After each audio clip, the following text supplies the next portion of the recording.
Distinguished members of the press, good evening, and thank you so much for joining us. It's my honor to present to you Ambassador Olara Otunu, candidate for Secretary General of the United Nations. He has just set out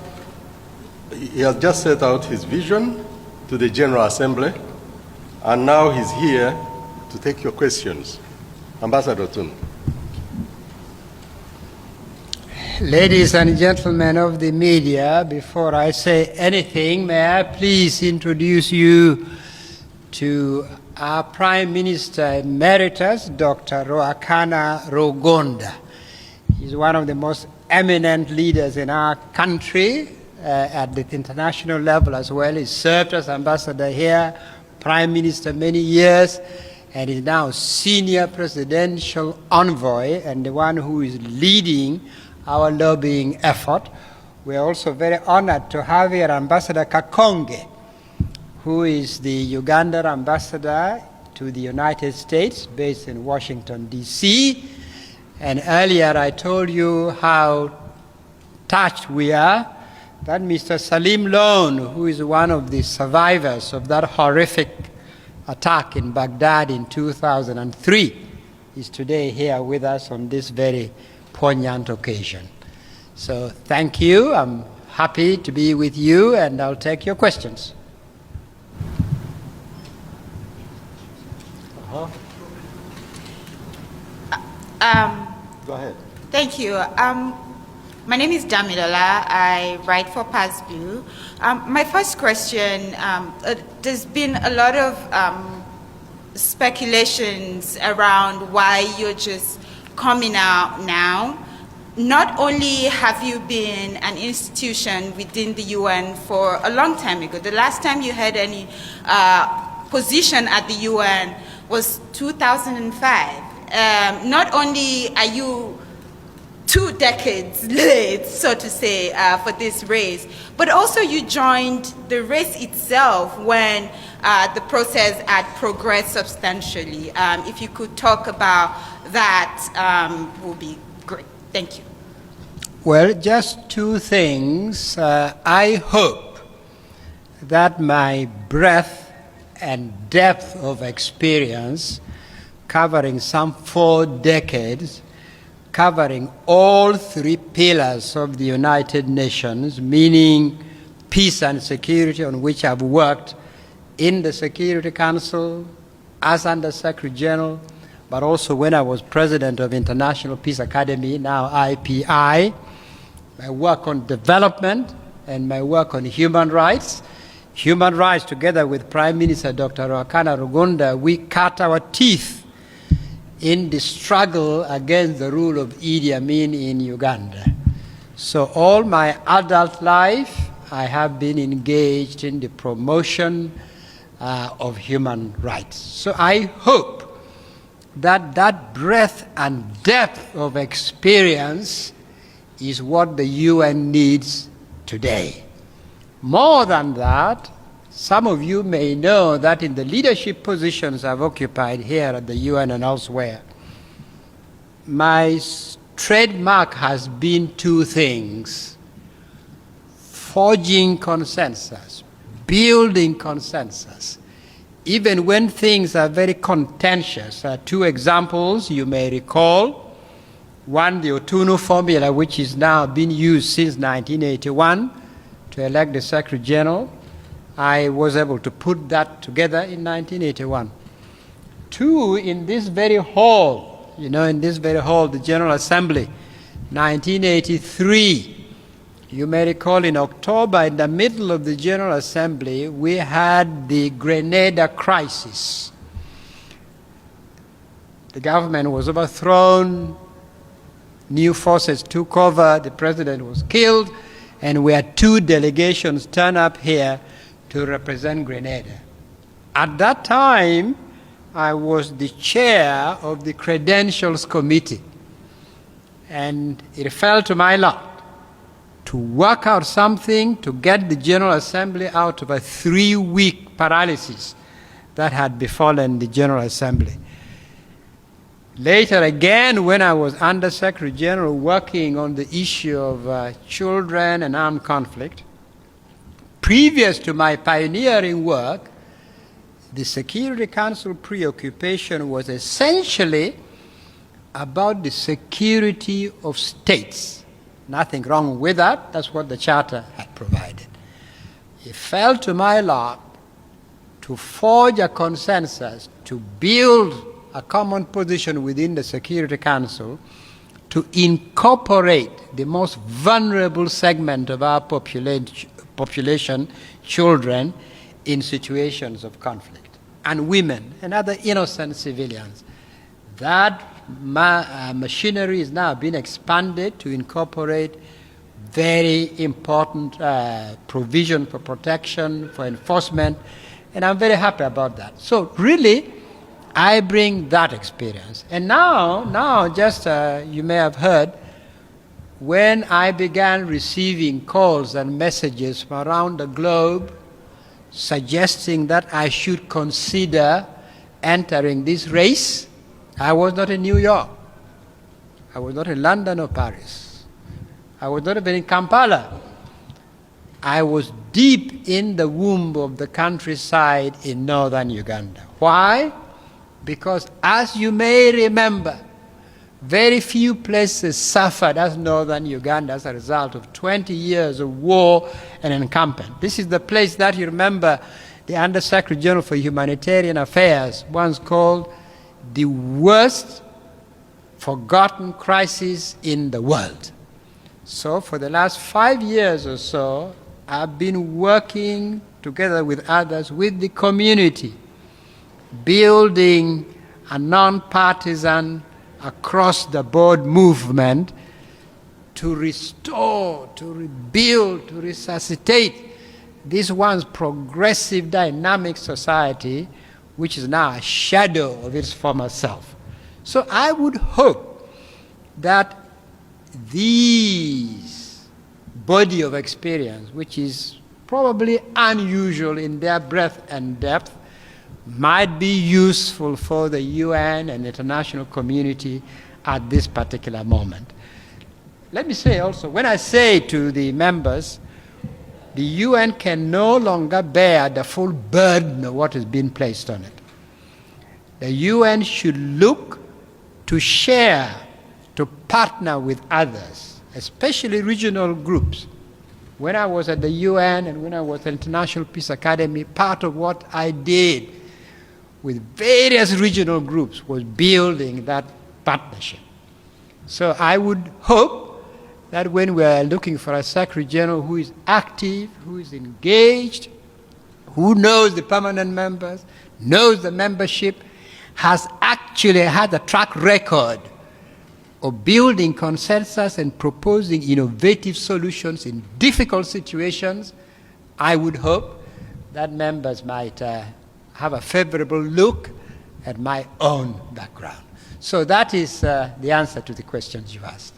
Your Excellency, also the UN right now is going through its worst financial crisis in decades.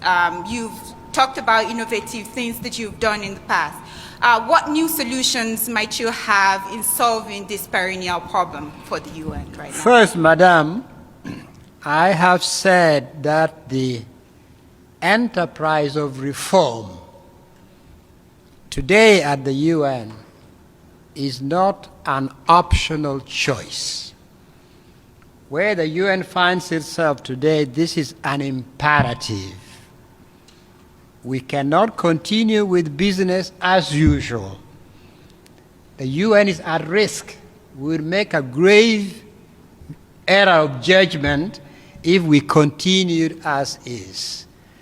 But the purpose of doing fundamental reforms at the UN is precisely to strengthen an institution that is needed in the world. You heard all the questions from member states, showing the role that they see the UN playing, what they expect from the UN. And for the UN to play the role expected of member states, and what the Charter provides, needs to be a legitimate UN, a credible UN, a UN whose culture and method of work builds its legitimacy and impact. So that is what I hope that the reform I'm proposing will do, not kill multilateralism, but rebuild it, reposition it, strengthen it, create more impact on the ground so that we have what I would call the UN of service. Thank you very much. If you could introduce yourself and then pose a question. Yes, my name is Mouna Aoutoul. I'm with Al-Quds Al-Arabi. Vous voulez que je vous pose la question en français or English? You may speak in English. I'm happy to hear English or French, as you prefer. We have no translation. I will answer in English. It's okay. Okay. No, it's okay. So you said during the interactive dialogue that the suffering in Gaza is becoming unacceptable. So my question for you is, what is your concrete plan if you get elected, as a Secretary General, to promote genuine reconciliation between Palestinians and Israelis, especially among younger generations, in order to build lasting peace based on the principles of the United Nations Charter? And thank you, sir. Absolutely. I cited Gaza as an example of a conflict that we cannot stand by and watch unfold. It is a major conflict with major geopolitical implications, but above all, with unbelievable impact on ordinary, innocent people. So the Secretary General needs to be involved, even as the Secretary General recognizes that the decision making at the end of the day may not rely on the Secretary General. But the Secretary General must be engaged, must visit, must talk to the parties in conflict, must see opportunities where he or she might suggest something useful, and must continue to highlight this situation for the world to see. So the role of the Secretary General is very important in trying to see what can be done with the key actors, the parties in conflict. He or she cannot do much on their own. But if they're involved, they're listening patiently, they're probing, they're suggesting, something may give way. That is one, ending the conflict in Gaza. But secondly, we cannot stop there, because the issue in that region, the issue of Palestine and the Palestinians have been with us for a long time. So we must proceed right away to go deeper and find ways of generating a lasting solution. That's where we must go. And again, what does this entail? The Secretary General won't have the power to say, let this be and it shall be. No. But the Secretary General must engage with all the parties in the conflict, all the key actors in the situation, be part of the solution. And I hope it will be possible for the Secretary General to make some suggestions that will prove useful and open the way to a lasting solution. I will allow you a follow-up question, but if there are others, please make it quick. Sorry, what were you saying? Go ahead. Thank you very much for your answer. I'm just asking, is there a specific method of action, specific plan to achieve the goals that you are talking about? No. From this side, I cannot say that. But one Secretary General, by being engaged, talking to the parties in conflict, listening to what they are saying, getting a sense of where they are and where things are blocked, possibilities then may present themselves that the Secretary General can be helpful. But from where I am, I can't say to you, A, B, C, D is what we shall do. But we begin by the Secretary General being intimately engaged, listening to the parties in conflict, probing and seeking opportunities where the UN can be helpful. Merci.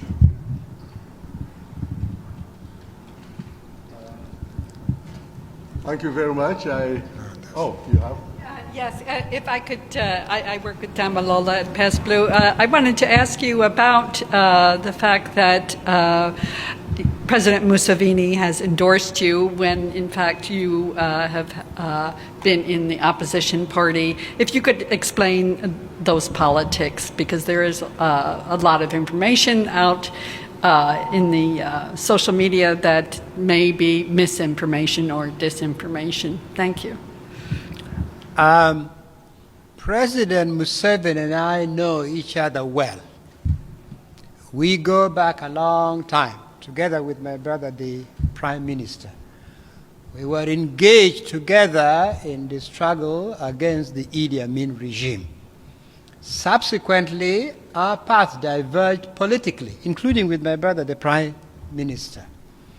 And indeed, within Uganda, there are important points of divergence that needs to be talked through. I have myself, in the context of Uganda, it may not be of much interest to you, but I've always said in the context of Uganda that we need to engage in a very independent, thoroughgoing, truth-telling exercise concerning some of the dark episodes in our history. Two, I have said, we need from there to have acknowledgement. But we acknowledge what each of us may have contributed to those dark episodes.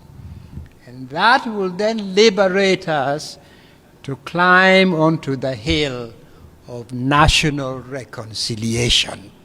It's not for purpose of retribution, not for purpose of revenge, but in order to achieve genuine national reconciliation. And that remains a discussion which I continue to have with Mr. Museveni and with other leaders in Uganda.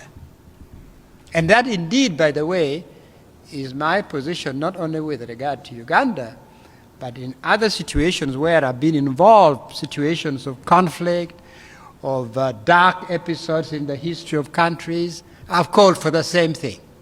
And I have advocated the same thing in my own country.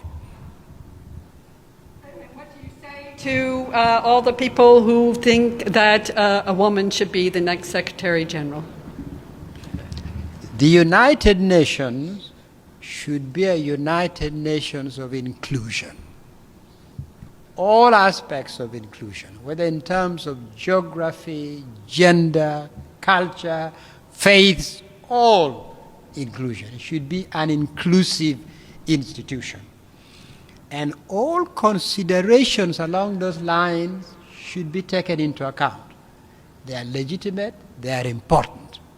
But at the end of the day, it is for members of the Security Council and then the general membership of the UN, when they put everything on the weighing machine, they put everything to say at this particular moment in the history of the UN and the world, this is what we think we need, this is what is a good fit, this is what we decide upon. That is for the Security Council members and the general membership to decide. But these are all very important, legitimate, and much appreciated considerations taken alongside other considerations. I noticed that all the questions came from ladies, but if we have another... No, it's okay. It's okay. But if that's they fine. have questions, they'll ask, but there's no need. It's okay. If they have questions. Thank you very much. Thank you very much. All right, thank you very much, and that ends the day for us. Thank you.